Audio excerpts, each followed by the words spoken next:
भगवान नहीं बैठेंगे। किसी गरीब का झोपड़ा तोड़ के उसको बेघर करके भगवान बना लो, तो भगवान नहीं बनाएंगे। राम को भक्त बनते हो, राम के भक्त बनते हो, राम के भक्तों को तकलीफें दे रहे हो, वो सरकार नहीं है। नमस्कार, मैं रवीश कुमार। साक्षी मलिक ने कहा है कि वे अब कुश्ती छोड़ रही हैं। रोते रोते उन्होंने यह बात कह दी, मगर क्या यह बात इतनी सी थी कि किसी को बोलने की जरूरत महसूस नहीं हुई? टोक्यो ओलंपिक में पदक जीतने वाले बजरंग पूनिया ने भी अपना पद्मश्री पुरस्कार लौटा दिया है। बजरंग पूनिया ने पद्मश्री का मेडल फुटपाथ पर रख दिया। यह सब देखना कितना कष्टकारी है। इस तरह खिलाड़ियों का मनोबल तोड़ दिया गया। कोई पदक लौटा रहा है, कोई कुश्ती छोड़ रही है। बजरंग पूनिया ने प्रधानमंत्री को पत्र लिखा है। पूरा पत्र उनके फेसबुक पेज पर मौजूद है। लिखते हैं कि सबने सम्मान दिया, मान दिया, सरकार ने, जनता ने, लेकिन क्या सम्मान के बोझ तले घुटता रहूं? आज ये सम्मान मुझे कचोट रहे हैं। ओलंपिक पदक जीतने वाले घुट कर जी रहे हैं, बोल रहे हैं, मगर जनता यह सब देखते हुए चुप है। प्रधानमंत्री को बजरंग पूनिया ने लिखा है कि जिनका दबदबा कायम हुआ है या रहेगा, उनकी परछाई तक महिलाओं को डराती है, और अब तो वे पूरी तरह दोबारा काबिज हो गए हैं। उनके गले में फूल मालाओं वाली फोटो आप तक पहुंची होगी, लेकिन प्रधानमंत्री चुप हैं। चुप रहने में उनका कोई मुकाबला नहीं। उनके खेल मंत्री भी चुप हैं, महिला व बाल विकास मंत्री भी चुप हैं, दूसरे खेलों के खिलाड़ी चुप हैं, और आप सभी देखने वाले चुप हैं। इस चुप्पी को कैसे समझा जाए? क्या इस देश में एक ऐसा बहुमत बन गया है जो अब हर तरह की हिंसा को, हर तरह के अन्याय को नकार सकता है? वह उन सवालों पर बोलेगा ही नहीं जो बीजेपी और मोदी सरकार से मुखातिब हैं, उनसे पूछे जाते हैं। जो हाल साक्षी मलिक का किया जा रहा है, वही हाल इसी महीने महिला सांसद महुआ मोइत्रा का किया गया। भरे सदन में बहुमत की गूंजती हुई हां के स्वर की तलवार से उन्हें निलंबित कर दिया गया। किसी को पासवर्ड दिया तो उसे राष्ट्रीय सुरक्षा के लिए खतरा बता दिया गया। बीजेपी के सांसद प्रताप सिम्हा के पास पर 2 युवक लोकसभा में घुस आए। उस सांसद के खिलाफ कोई कार्रवाई नहीं हुई। साक्षी से लेकर महुआ की ही आवाज की बात नहीं है। लखनऊ के अकबर नगर में हजारों परिवारों के घर तोड़े जा रहे हैं। वहां रिवर फ्रंट बनाया जाना है।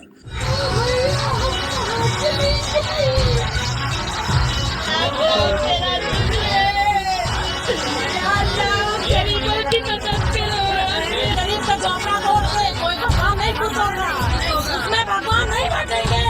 जो गरीबों को बेघर कर दे, जो बेसहारों को सहारा छीन ले, वो सरकार नहीं है।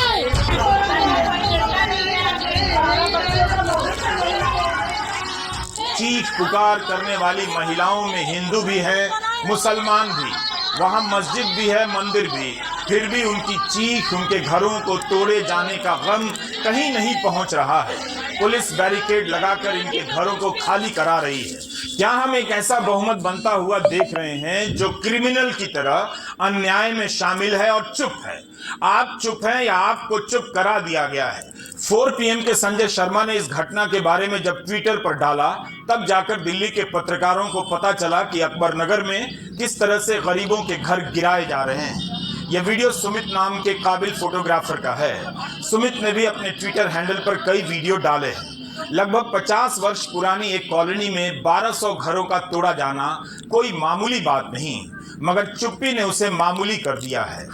15,000 लोग प्रभावित बताए जा रहे हैं, मगर इनकी आवाज कहीं नहीं गूंज रही, मीडिया में भी नहीं और आप जनता में भी नहीं।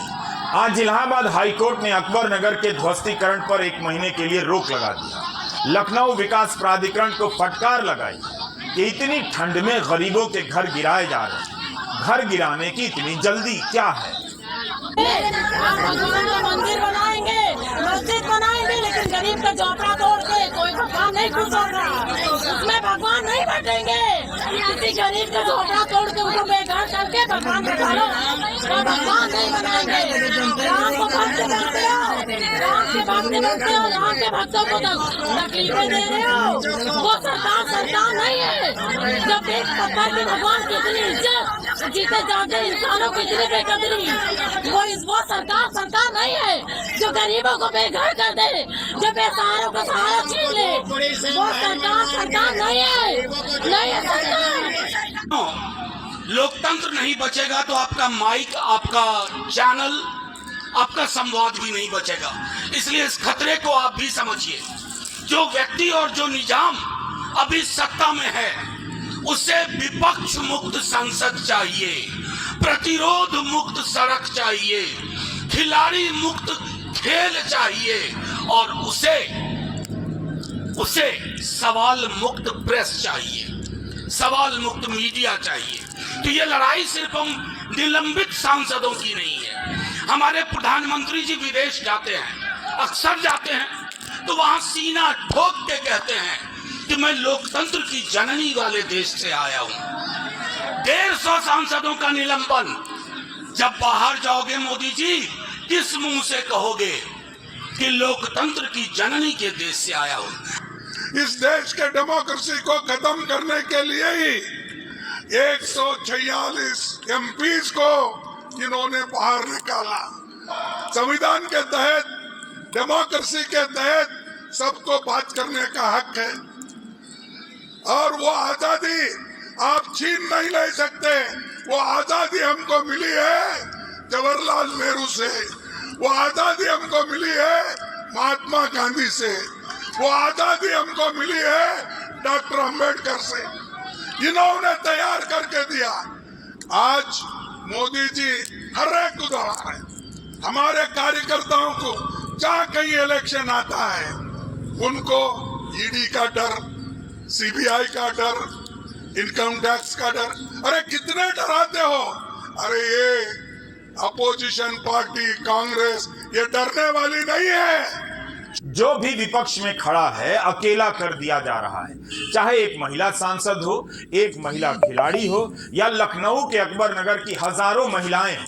सवाल है कि क्या मीडिया चुप हो जाता है इसलिए जनता चुप हो जाती है, या जनता ने चुप होने का एक अच्छा बहाना ढूंढ लिया है। हम आज के वीडियो में विपक्ष के सांसदों के प्रदर्शन और साक्षी मलिक के मसले पर बात करना चाहते हैं। दोनों भले ही दो छोर पर नजर आते हैं, लेकिन दोनों को लेकर जो चुप्पी पसरी है, आप जानकर भी अनजान बने हुए हैं, इसमें काफी समानताएं हैं। हम जानते हैं कि यह पहली बार नहीं है। हम यह भी जानते हैं कि धर्म की राजनीति ने लोगों को अधर्मी बना दिया है। उनके पास धर्म के नाम पर भी कोई नैतिकता नहीं बची है जिसके दम पर वे इस गलत का विरोध कर सके। सारंग मोहब्बत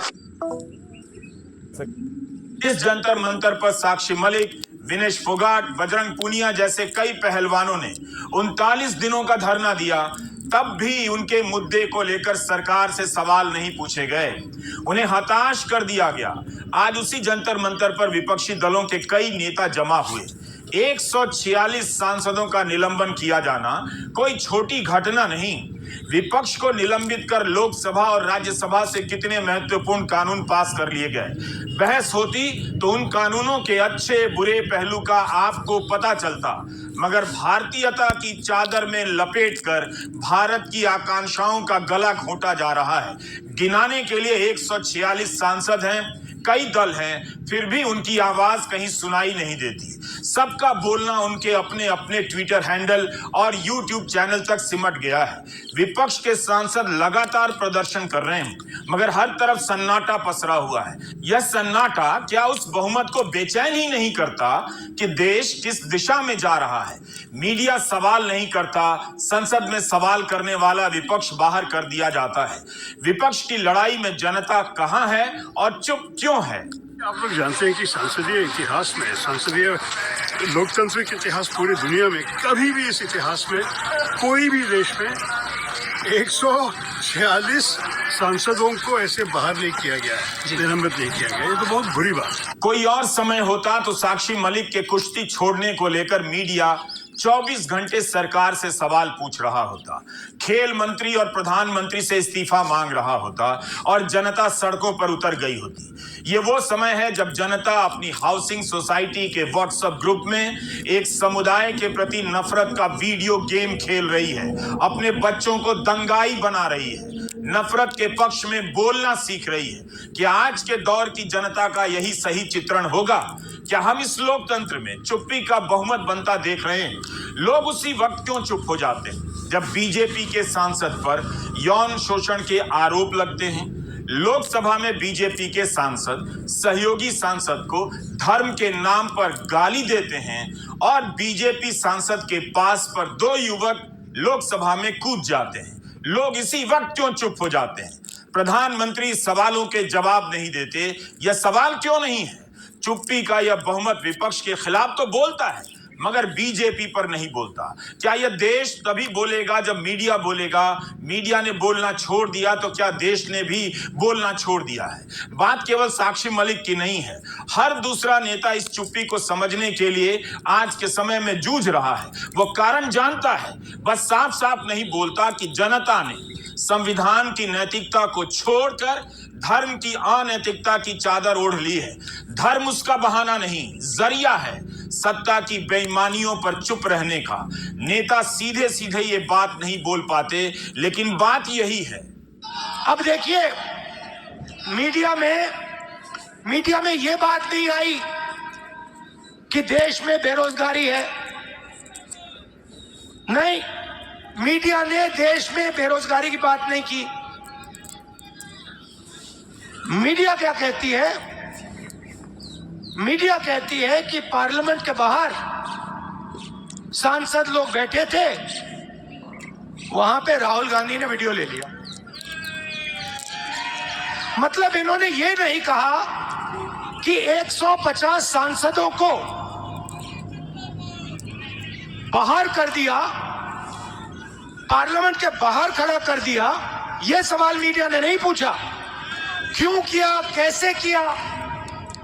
अमित शाह से सवाल पूछा कि भैया आप होम मिनिस्टर हो, ये 2 युवा जंप करके कैसे आ गए?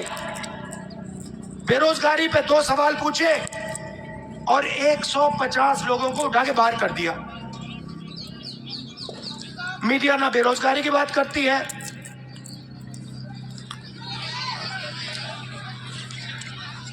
ध्यान इधर उधर कराती है। क्या अब लोगों को चुप रहने वाला लोकतंत्र चाहिए? बोलने वाले लोकतंत्र से उन्हें इतनी नफरत कब से हो गई? साक्षी मलिक का इस कदर रोते बिलखते चले जाना कोई साधारण घटना नहीं थी, मगर मीडिया और लोगों की चुप्पी ने इसे चंद घंटे के भीतर खत्म कर दिया। कई चैनलों ने साक्षी मलिक के मसले को हाथ तक नहीं लगाया। कई चैनलों के डिबेट के कार्यक्रम में यह मुद्दा तक नहीं आया। यह सब किस लिए हो रहा है? क्या इसमें भी जनता अपना कोई भला देख रही है? उसे क्यों नहीं दिखता कि एक महिला खिलाड़ी के साथ क्या हुआ और यह बहस के मुद्दे के साथ गायब क्यों कर दिया गया? साक्षी ने यूं ही तैश में आकर कुश्ती नहीं छोड़ी है। मंत्रियों को पत्र लिखे, 39 दिनों तक धरना दिया, धरना छोड़कर जांच पर भरोसा किया, कोर्ट गई और अंत में क्या मिला? विनेश फोगाट ने तो प्रधानमंत्री से मिलकर सब कुछ बताया था, तब भी क्या हुआ? मैं अपनी कुश्ती को त्यागती हूं और मैं आज के बाद कभी भी आपको वहां नहीं दिखूंगा। यह ट्वीट प्रधानमंत्री का है। अंग्रेजी में कह रहे हैं कि साक्षी मलिक आप लोगों की प्रेरणा हैं, लोगों को प्रेरित करते रहिए। आज उसी साक्षी के लिए प्रधानमंत्री का कोई ट्वीट नहीं आया। 2016 में जब साक्षी मलिक जीत कर आई, तब उनके सम्मान में कार्यक्रमों की झड़ी लग गई। मुख्यमंत्री मनोहर लाल खट्टर ने ऐलान कर दिया कि साक्षी के गांव में एक स्टेडियम बनाया जाएगा।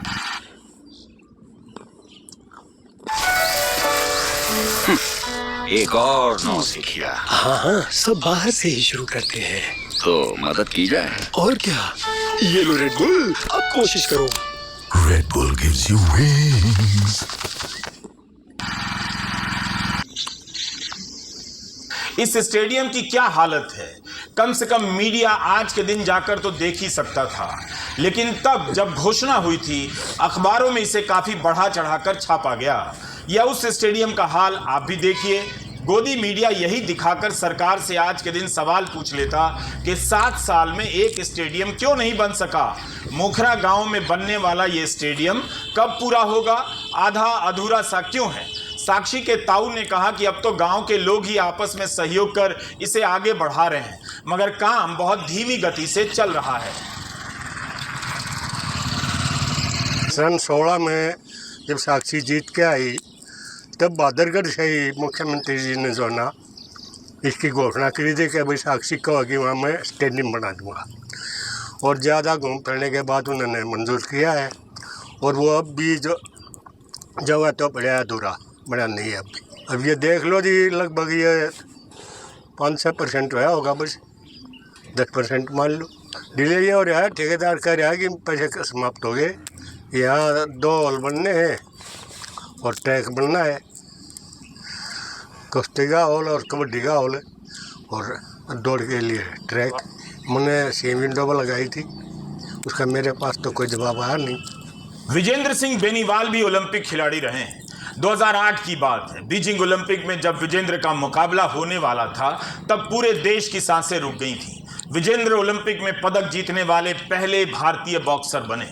यह बहुत बड़ी घटना थी। हम सभी पत्रकार भिवानी गए थे। विजेंद्र के घर के बाहर ओबी वैन लगाने की जगह नहीं मिल रही थी। दरवाजे से लेकर खिड़कियों तक के इंटरव्यू हो रहे थे। जो भी उस घर में आता था विजेंद्र का चाचा, मामा, ताऊ बनकर इंटरव्यू दे रहा था। आज उसी विजेंद्र की आवाज भी चुप्पी के इस लोकतंत्र में खो गई है। उन्हें भी लगता है कि कोई नहीं सुन रहा। आज जब विजेंद्र कांग्रेस मुख्यालय में प्रेस कॉन्फ्रेंस करने आए तो उनकी बातों में भी उस चुप्पी की बेचैनी झलक रही थी जिसे देश ने ओढ़ ली है। इस चुप्पी की केवल जुबान नहीं है, आंखें भी नहीं हैं। लगता है लोगों ने देखना भी छोड़ दिया है। बस मेरे 1-2 छोटे-छोटे सवाल हैं कि अगर ये आपकी किसी माँ, बहन, बेटी के साथ हुआ होता, क्या तब भी आप लोग ऐसे ही चुप रहते, या मोदी सरकार तब भी ऐसे ही चुप रहती? इस खेल के जो इन्होंने प्रोटेस्ट किया था उसको तरह तरह से बदनाम करने की कोशिश की गई। उसको कहा गया कि आप किसी कांग्रेस पार्टी से प्रेरित हैं, उसको कहा गया कि आप ये तो जाटों का एक प्रोटेस्ट है। तरह तरह के एलिगेशन लगाए गए। मैं गया वहाँ, पहले दिन से उनके साथ था, मैं अब भी साथ हूँ और आगे भी साथ रहूँगा, बिकॉज मुझे मालूम है कि खिलाड़ी की जो पीड़ा होती है वो इतनी आसानी से नहीं जाती, बिकॉज वो लड़ाई चाहते हैं, वो लड़ना जानते हैं। और मैं चाहूँगा कि उनके साथ न्याय हो, और जितने भी लोग, जितने ही आवाम है हिंदुस्तान की, वो एक बात ज़रूर सोचे कि भैया एक इतना बड़ा खिलाड़ी हमारे पास, कहते कि गिने चुने मुट्ठी भर, कहते कि हम काउंट कर सकते हैं उंगलियों पर कितने ओलंपिक मेडलिस्ट हैं, उनके साथ इस तरह का व्यवहार किया जा रहा है, तो जो आम जो जनता है, आम जो नागरिक हैं, उनके साथ क्या होगा? एक बार सोचिएगा जरूर इस बात को। और बार बार यह दोहराने का मन नहीं करता कि क्रिकेट खिलाड़ी भी चुप हैं, लेकिन यही खिलाड़ी पहले तो बोला करते थे। आज गलत होता देखते हैं तो क्यों नहीं बोलते? खिलाड़ियों पर क्यों नहीं बोलते? सचिन तेंदुलकर राम मंदिर के उद्घाटन समारोह के लिए आमंत्रित किए गए हैं। 2016 में साक्षी के पदक जीतने पर तेंदुलकर ने भी ट्वीट किया था। हताश साक्षी ने जब कुश्ती छोड़ने का ऐलान किया तो सचिन का ट्वीट ही नहीं आया। भारत की एक स्टार ओलंपिक खिलाड़ी ने खेल छोड़ने की बात कह दी, खेलों की दुनिया से कोई आवाज नहीं आई। सारंग मोहब्बत को समझना और इस पर कहना बहुत जरूरी है। क्या पूरे देश को ही ईडी का डर सताने लगा है, या देश चुप्पी के बहुमत में समा गया है? हाँ सर, स्पोर्ट्स पर्सन क्रिकेट को सर वो स्पोर्ट्स नहीं, उसका एक वो स्पोर्ट्स से कहीं बढ़कर है, मैं मानता हूँ। और हमारे मुल्क में तो कहते 3 चीज़ें बहुत चलती हैं, एक तो पॉलिटिक्स बहुत चलती है, एक बॉलीवुड बहुत चलता है, क्रिकेट बहुत चलता है। तो ये तीनों चीज़ों में कहते कि कभी भी जो असली मसला होता है उसके ऊपर कभी बात नहीं करता। आप कभी भी देख लीजिए, बॉलीवुड स्टार, क्रिकेटर स्टार, या कोई भी जो काम का ढंका करने वाला इंसान है, जो काम की बात होगी उसके ऊपर कभी नहीं बोलेंगे। और जो जितने भी अवार्ड हैं, जितने भी राज्यसभा, सबसे पहले उनके पास जाएंगे। ये सच्चाई है, ये आप सबको मालूम है सर। लेकिन ये देश का दुर्भाग्य है। तो अपने जो रोल मॉडल हैं, चूज वाइजली। आप किसको रोल मॉडल मानते हैं? जो आपको हर मसले पर जवाब दे, जो आपके साथ हमेशा दुख में आपके साथ खड़ा रहे, आप उसको रोल मॉडल चुनिए, ना कि जो टीवी पे दिखता है उसको नहीं। आपको याद होगा जब महिला खिलाड़ी धरने पर बैठी थी तब उनके पक्ष में कपिल देव ने आवाज उठाई थी। अहमदाबाद में जब भारत और ऑस्ट्रेलिया के बीच विश्व कप का फाइनल हो रहा था तब कपिल देव को नहीं बुलाया गया। कई पत्रकारों ने लिखा कि कुश्ती की खिलाड़ियों के पक्ष में बोलने पर कपिल देव को किनारे कर दिया गया। देश की जनता को इस बात से भी फर्क नहीं पड़ा कि 175 रनों की शानदार पारी खेलने वाले और अपनी कप्तानी में भारत के लिए पहला विश्व कप लेकर आने वाले कपिल देव के लिए इतने बड़े स्टेडियम में एक कुर्सी नहीं मिली। ये है मिस्टर DIY, खुद इन्वेस्ट करने का रखते हैं शौक। और ये है मिस्टर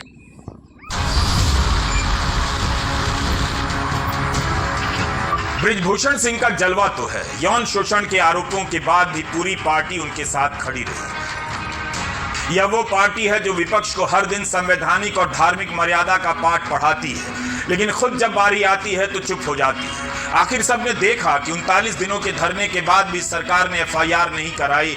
सुप्रीम कोर्ट के कहने पर FIR हुई और चार्जशीट दायर हुई, लेकिन आज तक बृजभूषण सिंह की गिरफ्तारी नहीं हुई। मामूली FIR पर पत्रकार, सामाजिक कार्यकर्ता जेल में डाल दिए जाते हैं, लेकिन सांसद जी का जलवा कम नहीं हुआ। दबदबा है और दबदबा रहेगा का पोस्टर ऐलान कर रहा है कि भविष्य में भी कोई इनका कुछ नहीं बिगाड़ सकता। जून और जुलाई महीने की इन खबरों का क्या किया जाए। अंग्रेजी के अखबारों में प्रमुखता से छपी हैं, मगर इन खबरों को पढ़ने वाला अंग्रेजी क्लास भी उसी चुप्पी के बहुमत का हिस्सा निकला। दिल्ली पुलिस ने अपनी चार्जशीट में लिखा है कि एक केस में महिला खिलाड़ी ने आरोप लगाया है कि उसके साथ बार बार यौन शोषण किया गया। इसके बावजूद इसी दिल्ली पुलिस और सरकारी वकील ने कोर्ट में बृजभूषण सिंह की बेल को चैलेंज तक नहीं किया। उमर खालिद की जमानत को चुनौती देने में पुलिस कितना आगे रहती है। छेड़छाड़ और यौन शोषण के अन्य मामलों से जुड़ी 15 घटनाओं का जिक्र है। ट्रायल पूरी नहीं हुई और अंतिम फैसला नहीं आया, मगर जून और जुलाई की यह हेडलाइन कह रही है कि इतने गंभीर आरोपों के बाद बृजभूषण सिंह पर राजनीतिक कार्रवाई तो होनी ही चाहिए थी, मगर वे लगातार संसदीय कार्यों में हिस्सा लेते रहे, भारतीय जनता पार्टी के खास बने रहे। साक्षी मलिक, विनेश फोगाट और बजरंग पूनिया को अदालत से न्याय मिलना बाकी है, मगर कुश्ती संघ के चुनाव में उन्हें न्याय नहीं मिला। भारतीय कुश्ती संघ का चुनाव जीतने वाले संजय सिंह ने कहा है कि वे राजनीति का जवाब राजनीति से देंगे, कुश्ती का जवाब कुश्ती से देंगे। बृजभूषण शरण सिंह ने कहा है कि उनकी नहीं, देश भर के पहलवानों की जीत है। दिल्ली के ओलंपिक भवन में मतदान हो रहा था, वहां संजय सिंह की जीत की घोषणा बृजभूषण शरण सिंह के दामाद विशाल सिंह ने की। विशाल भी इससे पहले की कमेटी के सदस्य रहे हैं।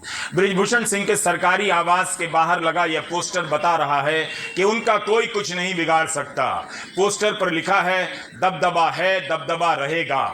यह भी लिखा है कि भगवान भी यही चाहता है। इसका मतलब तो यही है कि भगवान से नीचे किसी के बस की बात नहीं कि बृजभूषण सिंह को कुश्ती संघ से बेदखल कर दे।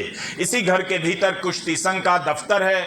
आरोप है कि वहीं पर छेड़खानी और यौन शोषण की कई घटनाएं हुई हैं। अब सोचिए कि यहां कौन जाएगा इसी घर में जहां इतने संगीन आरोप लगे।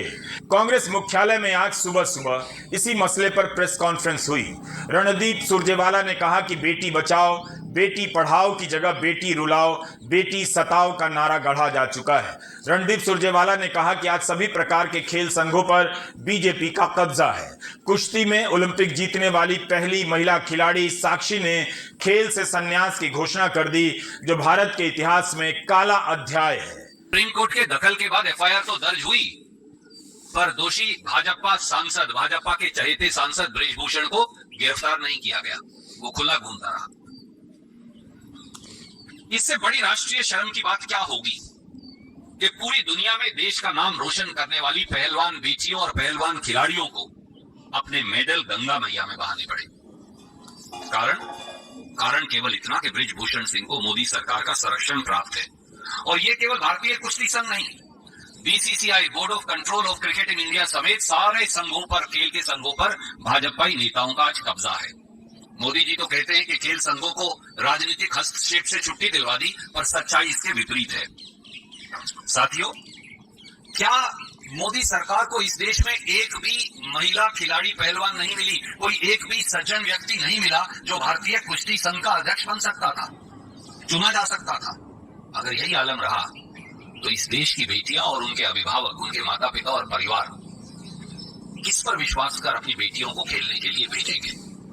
यह अत्याचार साक्षी मलिक के साथ नहीं, यह अत्याचार विनेश फोगाट के साथ नहीं, यह अत्याचार विजेंद्र बॉक्सर और उन जैसे अनेक काबिल खिलाड़ियों के साथ नहीं, यह अत्याचार, इस अत्याचार ने देश की करोड़ों बेटियों की उम्मीद तोड़ दी है और इसके लिए सीधे मोदी सरकार जिम्मेवार है।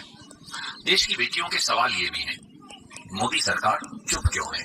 जून के महीने में खेल मंत्री अनुराग ठाकुर ने तो यही कहा था कि कौन अध्यक्ष बनेगा, कौन सचिव बनेगा, इसके चुनाव में पहलवानों की भी बड़ी भूमिका होगी। 21 दिसंबर की घटना पर खेल मंत्री का बयान ही नहीं आया।